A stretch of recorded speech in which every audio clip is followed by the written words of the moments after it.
You know, I don't put the blame on the First Amendment, and I believe in free speech and freedom of expression.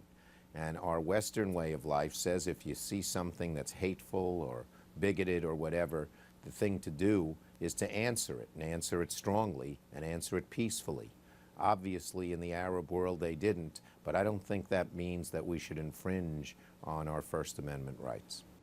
All right, Senator Schumer, they're siding with Andrew and Bill, saying that as bad as it was, we don't need a law. All right, let's get some of your reaction, and then we'll bring our panel back in. Let's start off with Daryl, who's calling us from the Bronx. Hey, Daryl, thank you for holding. What about it? Do we need to criminalize here hate speech in America? No, listen, this is not Soviet Union. This is not Nazi Germany. Everyone has a fundamental right to say their point of view. And nobody, I don't care who they are, even because of religion, have a right to kill somebody or attempt to intimidate somebody into not presenting their point of view. And it's exactly what's happening in the Muslim world. And I'm really shocked that he would even have a question like that. I normally never call into shows like this, but I was so steamed by the fact that you would even have that's such a silly question. I take it, Daryl, your answer is no. Let's go to Randolph, calling us from Philadelphia. Randolph, I take it you don't agree with Daryl. You're on the line. No, I don't agree. I don't think free speech covers someone making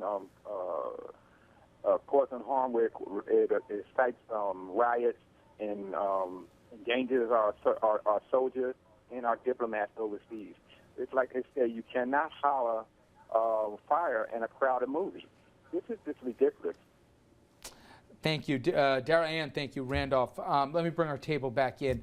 I'll play devil's advocate, guys. And Dominic, can it be argued that hate speech kind of regulates itself? The example I said before about the cross burning, that led to, that was one of the symbols that rallied America against, the civil rights abuses that were happening in this country, and that in some ways, one of the most offensive symbols or other symbols will galvanize people to say that's wrong, and they'll maybe do something about it. Obviously, we have other points in history where it rallies the wrong kind of crowds to think that it's okay. I guess my biggest problem is, where's the line? This one I know, but we could find other examples where maybe the table would be split again. Is that hate, or is that just ugly, you know? Well, obviously it's not regulating itself, hate speech in the Middle East right now. I'm torn, because you're right. Some of these people would use breakfast for a reason to protest against the United States of America. So where's that fine line? But I got to tell you, Richard, up until yesterday, I was adamantly on the side of First Amendment. After talking to this professor, I now agree with your position and his that there has to be a fine line. If that's your position, there has to be a fine line. You can't just throw what this movie director did with no repercussion to you personally. The Middle East is burning because of this individual. Andrew? First of all, he put the movie out. He didn't light fire to any of the embassies. He didn't light fire to any of the consulates. He shouldn't be held responsible for the actions of other people. Okay, so a Klansman just puts a cross on your front lawn. We talked about blasphemy before, and blasphemy being incredibly harmful, especially in the Middle East. But anything is going to be blasphemous to somebody else, depending on what difference you're talking about. To an atheist, anything religious is going to be blasphemous. To, if you put a movie out that defends atheism, that's going to be blasphemous to anybody who's a member of any organized religion. Andrew, and then I'll quote another line.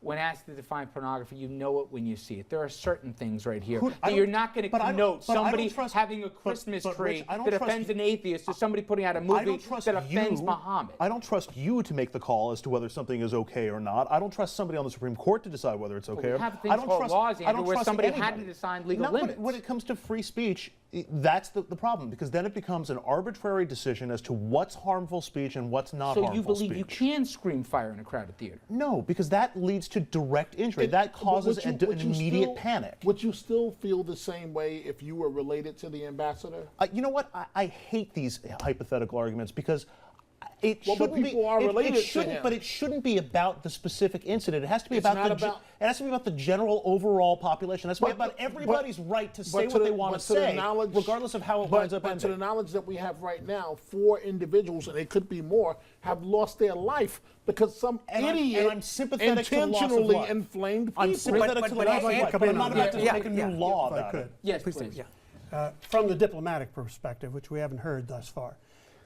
these guys in our consulate in Benghazi were doing something really important and really delicate, helping an emerging democracy get on its feet against the wishes of half the population of the country. This is a post-Civil War situation with strong al-Qaeda presence in the country. In the old days, what happened in California wouldn't be known of for months and months and would only come to the attention of a small educated elite. Today, within 24 hours, it's on Al Jazeera.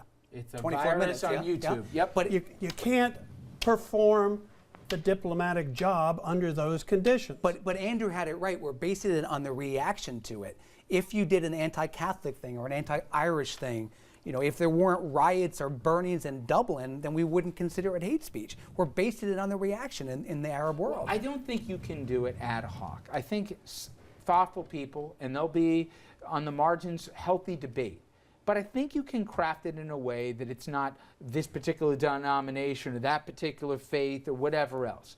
If across the board it's an offense, a declarative offense to a faith, again, I'm not looking to lock somebody up and throw away the key, but if there's some form of a penalty or some acknowledgement it's wrong, it's not like we're trying to create the mold here. Every one of our allies, okay, across the Western world has some form, way, shape, or form here that declares this a crime. Now, we can debate what the punishment will be, but again, if somebody does something with the intent to inflame, and it causes harm not just to loss of life, but to American interests, and puts at risk innocent lives, to say, hey, it happens, that's where I part company. And I agree, what the remedy is, that's the hardest thing, and the definition of it may be even harder than that. So I'm not simplifying this, but to say that you can't do anything about it, there is precedent that you can. But I thought it was telling when Dominic asked the NYU professor whether this film would have risen to that level, he said, that's impossible to tell. Like he didn't have an answer on that. What is it, the bad history that the person put in there? I mean, they had bad history in his little film. And just so we're clear, the Supreme Court has to wrestle with decisions about what the limits are of the Fourth Amendment, the First Amendment. So it's not like there's a bright line for everything. We have to reconsider limits all the time to the freedoms that we hold most dear here. All right, listen, I know a lot of people on the phone lines, and I want you to stay on them. And in fact, keep your comments coming. You can send us via Twitter or Facebook. More of your thoughts on this, and even Daryl, who was offended by my very question asking it tonight. We'd love to hear from you.